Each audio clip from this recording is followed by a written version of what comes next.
Assalamualaikum warahmatullahi wabarakatuh, and very good morning I bid to my respected lecturer, Madam Naziha. So today I will be presenting my self-reflection for the essay for UBM599 on working with clients and marketing for digital workers. Both of this is chapter 5 and chapter 6 from the syllabus. This is drawn from my own experience as Program Vice Director for the Financial Literacy Roadmap with CGS International. I choose these two chapters because they are closely linked. Chapter 5 covers sustaining an existing client relationship, while Chapter 6 covers being discovered and hired in the first place. Both are areas I want to strengthen for my future career in finance department.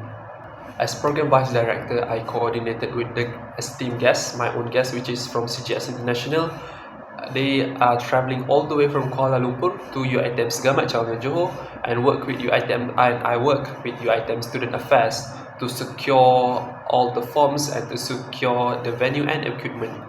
This tested my M502 and M504 guidance on agreed communication channels and finalizing job size, period and price. However, the CGS International does not require any kind of price or any kind of payment. However, they do ask for an exposure for their new apps called UpMy, which is an investing app suitable for finance student and investment students. It also shifted my perspective. I had assumed outside organizations like CGS International were the ones seeking something from us, but in reality we needed them just as much. It goes two ways, both of beneficial relationship. My real role was ensuring informations stay consistent between my committee and the client. My communication for the most part was generally fine, but I once texted guests outside of the working hours out of urgency for the issues that arise at that time, following M503's advice to finalize job size, period and price upfront, as explicit checkpoints would have prevented that. The key lessons that I learned is that communication must be two-way.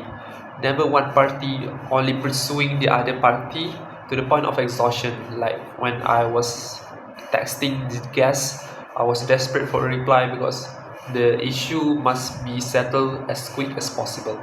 Notably, CGS International wanted no payment, just exposure for the new financial investing app. In this slide, I specifically learned from chapter 6 is how do I market myself and have an online presence for the future recruiters and future employer to see me and to see my ability. I learned that having skills isn't enough if no one can see them. My early LinkedIn mistake was grouping achievements into vague general posts. I only generalizing all of my past achievements and my past abilities. Reviewing established professionals' profiles show me that recruiters respond to numbers before words. So I rebuilt mine around specific measurable outcomes aligned with M601 and M602 guidance.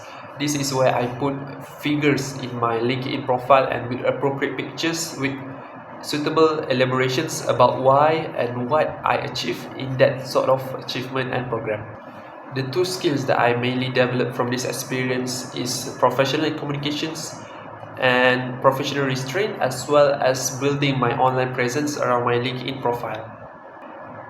For future applications, this both skills will transfer directly to investment management, as that is the course that I'm currently learning, where client advisory work, mostly involving client face-to-face, will involve the same scope negotiation challenges as M503. Since Malaysian finance recruiters routinely screen LinkedIn, I'll keep refining my profile and seeking feedback from HR, which is human resource professional, and also recruiters.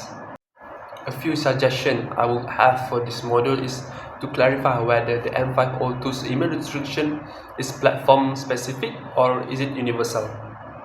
While sequence M602 15 element checklist for beginners is not very suitable for students, especially because we not have quite that large of experience in working yet, and we can only have and explain and entail what kind of experience, small experience that we had in the universities.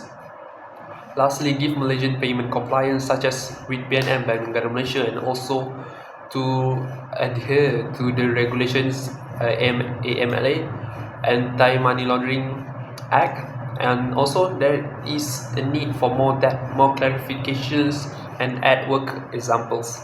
such as sample negotiation transcript, rather than relying only on bullet points in the module for Chapter 5 and Chapter 6. In conclusions, client communication and personal branding are closely linked in a digital worker's career. Clear boundaries and quantifiable achievement both matter, as this will significantly help any kind of students or new graduates to search for jobs. I'll carry this lesson into my finance career in the future, particularly in client advisory work and building a strong professional presence online through LinkedIn. That's all from me. Thank you.